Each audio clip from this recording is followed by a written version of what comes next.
All right, let's dive into it, shall we? The fall of the Roman Republic. Always a fascinating topic. Absolutely. A classic historical mystery.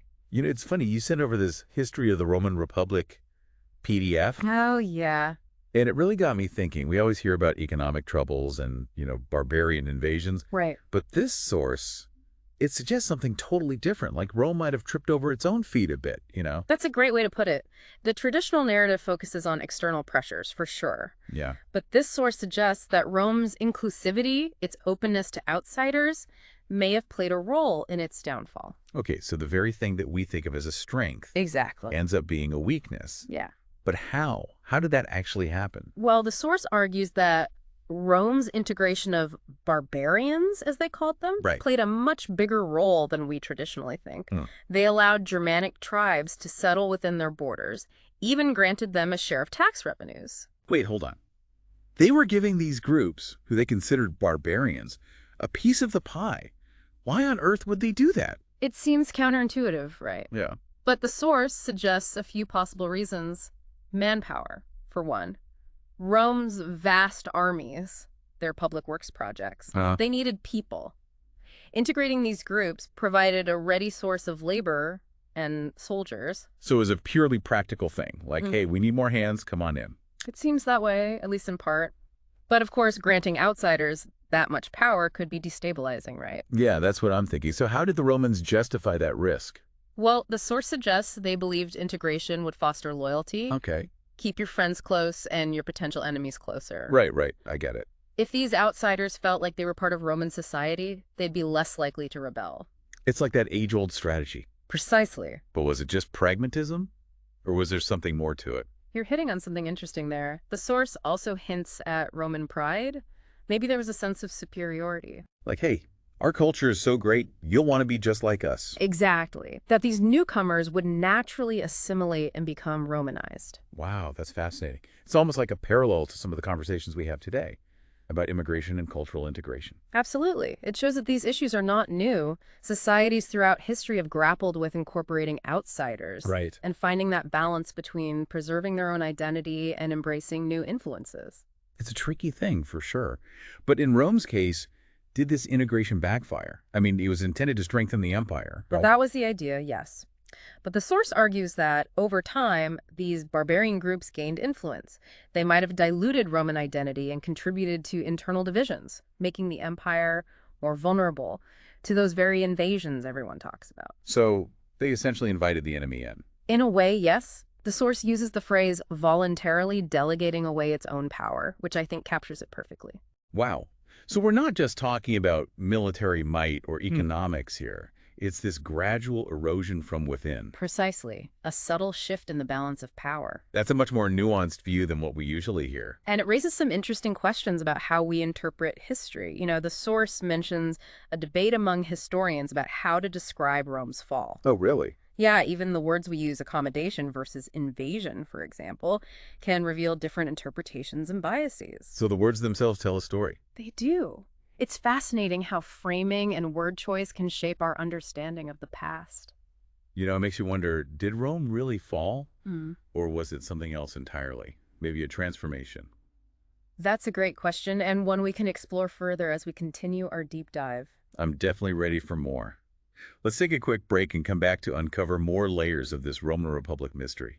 Welcome back. Yeah, so we've been really digging into this idea that Rome's inclusivity, their openness to outsiders, Right. might have been a factor in their eventual decline. Exactly. And the source even suggests that by integrating those groups that they considered barbarians, Rome may have weakened its own cultural and political dominance, sort of chipped away at their own foundation over time. Yeah, it's a really interesting idea. I mean, I could definitely see that happening. Yeah. But I'm also wondering, couldn't you argue that Rome's decline was inevitable just because of how massive and complex it was? Oh, absolutely. That's a common argument. And it makes sense when you think about it. Imagine trying to govern a territory that stretched from modern-day England all the way to the Middle East. Oh, wow. And without any of the technology we have today, no internet, no phones. Right. It's mind-boggling. It must have been a nightmare just trying to keep everything running smoothly. Oh, for sure. The sheer scale of the Roman Empire created immense challenges in terms of communication administration and resource allocation. It's like trying to juggle 1,000 things at once. Something's bound to drop eventually. Exactly. And that's not even considering the economic factors that were at play. That's right. I was just thinking about that. What were some of those economic challenges that Rome faced? Well, the source doesn't go into a ton of detail, but historians often point to things like inflation over-reliance on slave labor and the depletion of natural resources as major contributors to their decline. So basically, it sounds like Rome was facing a perfect storm of internal and external pressures. It really does seem that way. Even if they hadn't been so open to outsiders, those other problems might have eventually toppled the empire anyway. Okay, so it wasn't just one thing, but a combination of factors that led to their downfall. Exactly. History rarely offers simple cause and effect explanations. It's more like a tapestry with multiple threads all interwoven and each contributing to the overall pattern. That's a great analogy. Yeah. So are we saying that the traditional narrative of barbarian invasions is completely wrong? Or is it more nuanced than that? It's not about discarding the traditional narrative entirely, but rather expanding it to encompass a more multifaceted understanding of Rome's decline. The barbarian groups may have still posed a threat even without integration.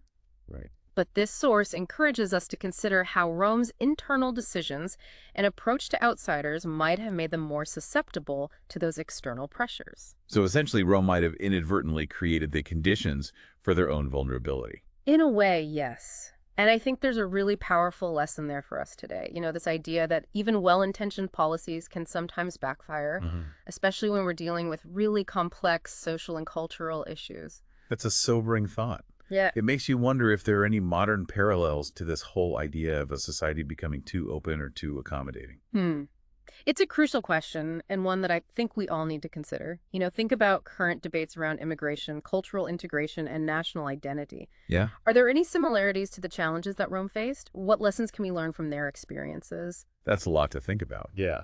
It's almost eerie how history seems to echo itself in these subtle ways. But let's shift gears a bit.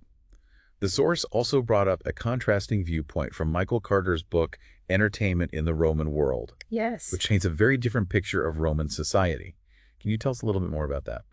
Certainly, Carter really focuses on the more, shall we say, the darker side of Roman entertainment, highlighting their fascination with violence and spectacle. Oh, really? Yeah. He describes their enjoyment of things like gladiatorial combat, public executions, and even animal hunts. So on one hand, we have the Romans being portrayed as overly welcoming and accommodating. Right. And on the other hand, they're being depicted as bloodthirsty spectators. How do we reconcile those two seemingly contradictory views? I think that's precisely the point. It reminds us that societies, just like individuals, are complex and multifaceted. They can embody both positive and negative traits, even sometimes simultaneously. So maybe it's not a question of whether the Romans were open and inclusive or bloodthirsty and aggressive, but rather that they were capable of being both. Yes. It's about embracing that nuance and complexity, recognizing that there's not always a simple black and white answer. And that nuance is important not just for understanding history, but for navigating our own world today, too. Absolutely. We often try to put people and events into neat little boxes. Right. But reality is rarely that tidy. It's a good reminder to avoid those snap judgments and to really try to dig deeper into the context that shapes human behavior. This whole conversation is making me realize just how multifaceted history truly is. I agree. And that's what makes it so fascinating. It's not about memorizing dates and names, but about wrestling with those complexities of the past and using that knowledge to better understand the present. Well said. So are we ready to move on to the final part of our Roman Republic deep dive? Absolutely. Let's wrap up our exploration with some key takeaways and some lingering questions to ponder. Okay, so here we are in the final part of our deep dive. And we've really been unpacking this idea that Rome's inclusivity might have played a part in its downfall. Yeah, it's been fascinating to explore the different perspectives on this. I think one of the biggest takeaways from me has been that there's no easy answer. There's no single reason why Rome fell. Exactly. It was a perfect storm of internal and external pressures. Right, like those economic troubles we talked about earlier and the constant threat of invasion. Precisely. But this source really makes us think about how Rome's internal decisions might have made them more vulnerable to those external threats. Yeah, like by integrating those barbarian groups, they might have unintentionally weakened their own defenses. And it's not about placing blame. It's about understanding the complexity of those decisions and their long-term consequences. It's a reminder that even the best intentions can sometimes backfire, especially when you're dealing with something as intricate as cultural integration. Absolutely. It makes you think about those parallels we discussed earlier. The challenges we face today with immigration and cultural exchange. Yeah. Are we making similar mistakes? Are we considering the potential long-term ramifications of our own policies? Those are really important questions and ones that I think deserve careful consideration. Something else that's been really interesting is this whole debate among historians about how to even describe the fall of Rome. Right. That's a crucial point. It highlights how history is always open to interpretation. The language we use, the evidence we choose to focus on. It all shapes the narrative we create. Exactly. Yeah. And in the case of Rome, it makes you wonder, did it really fall in the traditional sense? Yeah. Or was it more of a gradual decline?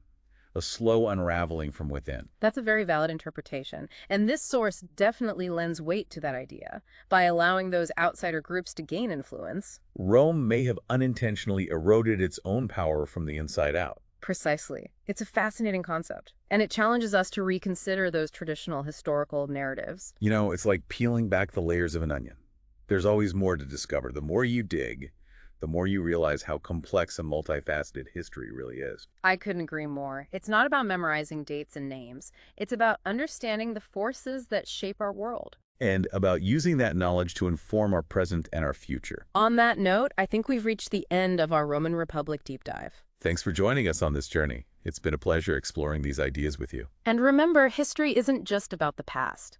It's a lens through which we can better understand our present and shape our future. So keep exploring, keep questioning, and most importantly, keep learning. We'll see you next time for another deep dive into the mysteries of history.